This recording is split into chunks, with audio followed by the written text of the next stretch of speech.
Back to the caro-kann. Caro-kann. Don't tell the caro what it can't do. I don't know why I just said that, but this is a fun little line. This line with bishop d3 and c3. We're going to get that structure that we've had a couple times, both with white and black, Eric, right? Black is going to play e6 here, which is going to give us the pawn chain that faces the queen side versus whatever white can mount using the e-file as a springboard to the king side. This is a minority attack structure with black having 2 pawns versus white's 3 pawns on the queen side. Yeah, this line has been in fashion a bit more recently. Even Kramnik is playing this as white, so it's bishop d3 line. Yeah, it was recommended to me a few years ago by 𝙬𝙬𝙬𝙬 as a line that had some bite that people hadn't dove into properly enough. But then right around that time, I became a terrible chess player and stopped using all advice I was given, Eric. So, but all right, but I like white's position here, and look at that king on d8 and a pawn on d5. What happened? He played king d8 very quickly.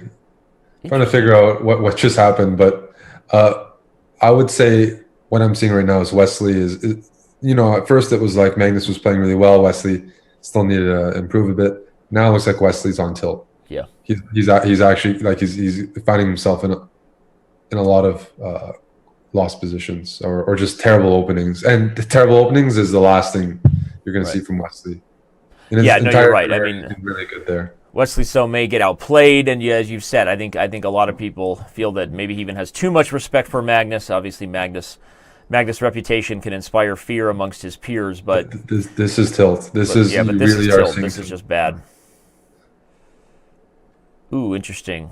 Look at that move, everybody. Points out that this bishop is poisoned on b5. If you take it, Magnus will take with the knight, take on d6, and crash through on e5 eventually at the end of that line. So, and it's no surprise tactics. What's going on? What does he have? Oh, he has knight f3 check, maybe?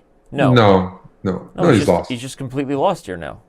So because even here, he has this fork, right? Right. But okay. even if you win that rook, I really don't like this position. I'm expecting a move like bishop g3, but yeah, this was his idea. Magnus missed it. I missed that first, but the problem is that king on d8. Having a light squared bishop, I think, is more important than trying to retain some other material. Yeah, white should just play. He played it before I could say it. Bishop g3, have the knight on d6, and white already has a pawn for the exchange. Here comes knight b3, knight c5. Yes, knight b3, knight c5, or put the knight on d4. You need to contest those dark squares very quickly as okay, that's a good move. I mean, that's the way you contest the dark squares. Start by trying to eliminate the bishop. Ooh, but is there knight b3? I thought there may be knight b3, knight takes g3, and knight c5 intermezzo, Eric. But okay, Magnus isn't interested in that. Is that knight on d6 trapped after rook a6 or king e7?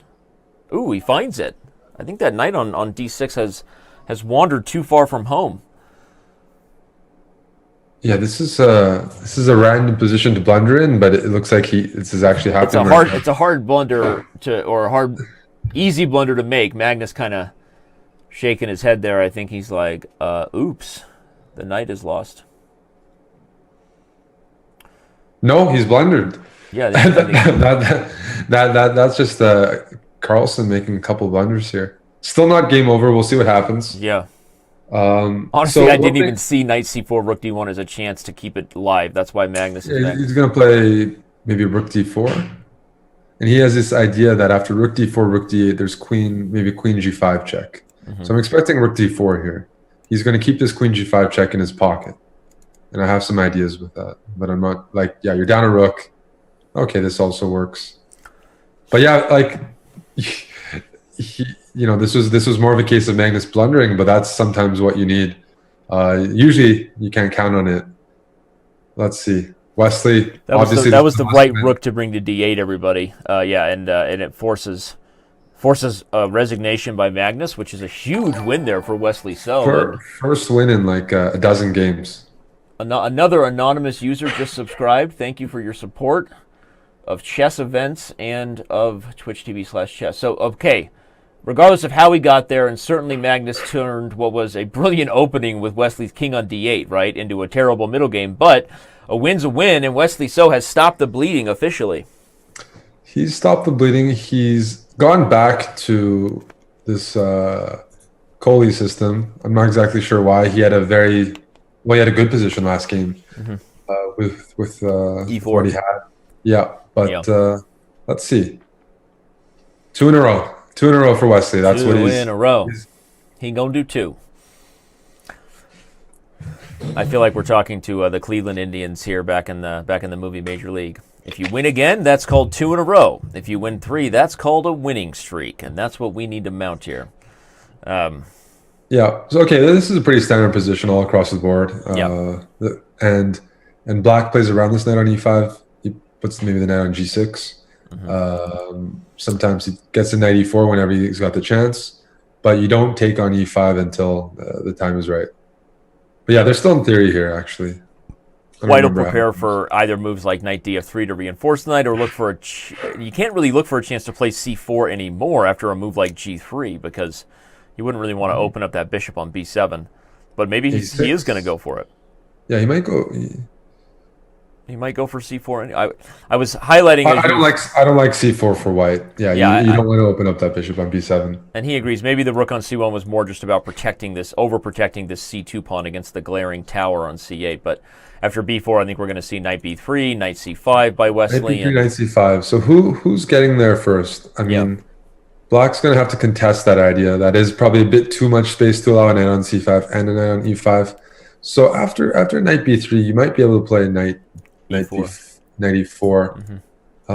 These are always hard to evaluate. But I feel like this is an edge that's creeping with white, and something tells me that as well, just in terms of their time management. You see Magnus again falling behind on the clock, as he's done a couple times here in the 3 minutes. So well, he is looking at possibilities of sacrificing a pawn. I'll give you an example. Bishop takes e5, d e5, knight e4. You trade everything off. You put a rook on c4, and you try to give up all that, reroute your knight to d5.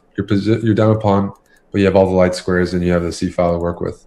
So bishop e4. I just highlighted your line there for the fans. I think that was a great you line, give up the pawn and you try to play rook c4, knight e7, knight Eric, d5. everyone. Eric, you just predicted another Magnus Carlsen approach. Although Wesley says, I don't like that in game either, despite... It was a very practical approach because he gives up the pawn, but then he gets the initiative. So I think this is a good read by Wesley to avoid it, but that's obviously an accomplishment for Black if he's able to just play knight e4 and get away with it.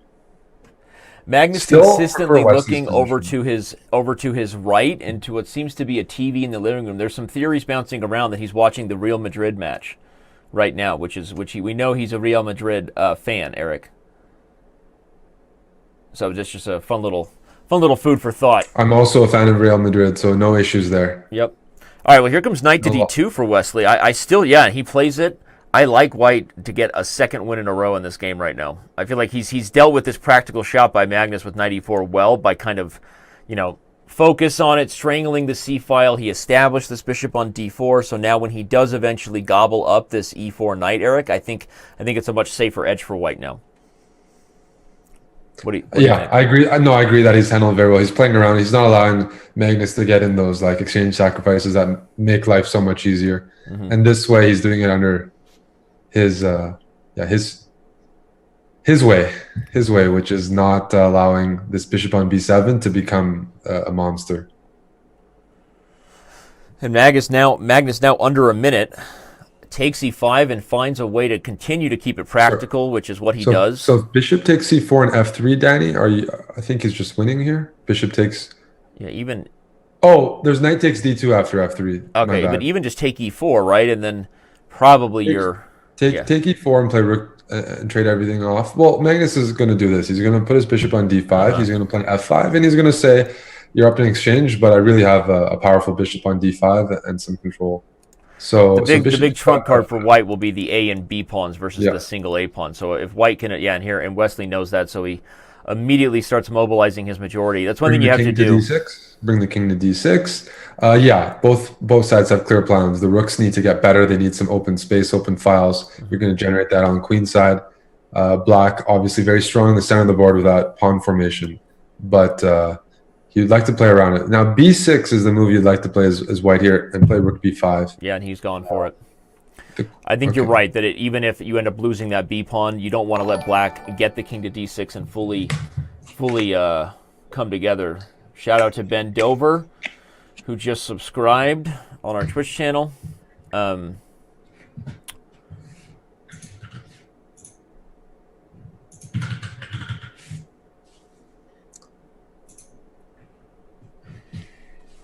Yeah, rook to b5 looks like it's coming, and I think Magnus is thinking because he's not sure he can hold this endgame anymore. Which, again, would mean 2 in a row for the American and the massive underdog. So the one thing to watch out for here is don't go for the c4 pawn because it's lined up near, the king on e2. There's some pins you might have to walk. I'm not convinced, actually. Like, this a pawn is really hard to push forward. And Black, again, this trade of the a for the b pawn, he's going to play rook b3. He's going to play rook b2 with king d4. And he's going to put the bishop on d5. And usually when you see people like lose these positions, it's often when the rooks are like connected and working together. I don't see that yet. I see the bishop and the rook working better than the two rooks as right now, right? The rook on d1 really needs to find an active role. And it doesn't have that. Yeah, so now this is the opposite of active going to f1. But I think this might still be the right plan for Wesley to say, all right, obviously, if I can get the a pawn up, that might give me what I need. But you need the rook behind the pawn because the bishop on d5 controls a8, and we're almost going to be in a situation here. So he's going for rook takes c3, rook a1. He needs the rook behind the pawn, but we're almost in a situation, Danny, where Black will gladly sacrifice the bishop for the a pawn and have a whole bunch of pawns over here. Right? Yep. So that's what he's aiming for. But Magnus is really low on time here, so Wesley is still pushing and doing well here. And but Black this does was have a very nice move. This move, rook d7. Well, rook d3 is fantastic because a8 you can just take with the bishop and the d pawns. This is some cold-blooded chess by Magnus. I mean, in terms of producing counterplay, this is pretty remarkable. Rook c1 is what I might have to play here. Rook c1. I don't think you can allow rook d1. He's posing a lot of issues. Yeah, rook c1 seemed forced. Rook check. And after the king moves, there is still a threat of rook takes d5 to remove this bishop, everybody. There is. Rook takes d5 is a threat. It's funny, both sides have threats here because if Magnus can trade the c pawn for the a pawn, Black is going to be better in that endgame probably with the bishop and 2 pawns. He commits the rook back, but if a move like rook takes... I wondered if... Okay, he couldn't get away with rook takes c2 because not enough time in a line like this, but... Magnus really getting low on time here. He's trying to play f4 and king e5. What he's going to do is he's ready to sacrifice that rook for that a pawn, but claim that he has enough pawns down the board that the rook. That might be just what the doctor ordered there. I'm going to take on c7 and play e3, Danny, and run my king to d4. I'm not sure who's ahead here because if Black's king gets to f3, then he's winning.